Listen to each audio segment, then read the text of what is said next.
নমস্কার বন্ধুরা, প্রতিদিনের মতন আজকে একটি রেসিপি নিয়ে এসেছি। তো রেসিপিটি হলো শাক ভাজা।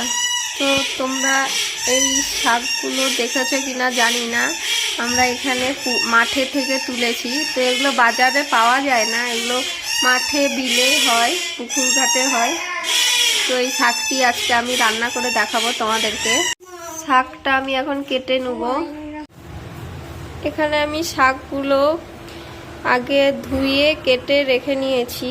তো এর সাথে আমি পেঁয়াজ কুচি, রসুন কুচি, কাঁচা লঙ্কা কুচিয়ে নিয়েছি, এইগুলো দেব। কড়াইটা বসিয়ে দিয়েছি, কড়াইটা গরম হয়ে গেছে, এখন আমি তেল দিয়ে দেবো। তেলটা গরম হয়ে গেছে, প্রথমে আমি দুটো শুকনো লঙ্কা দিয়ে দিলাম,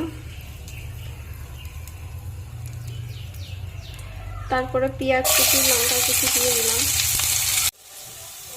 পেঁয়াজগুলো লাল লাল করে ভেজে নিয়েছি, এবার আমি শাকগুলো দিয়ে দিচ্ছি।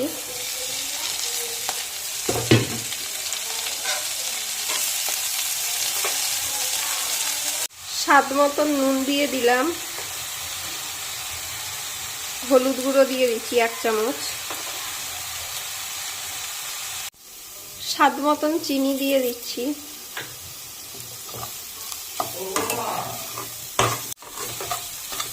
ভালো করে নেড়ে নেব। শাকটা হয়ে গেছে,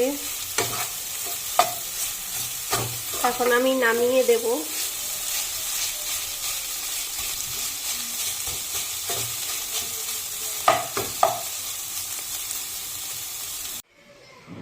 দেখো বন্ধুরা, শাক ভাজা হয়ে গেছে। তো তোমরা এইভাবে এই শাকগুলো রান্না করবে, দেখবে খুব ভালো লাগবে খেতে।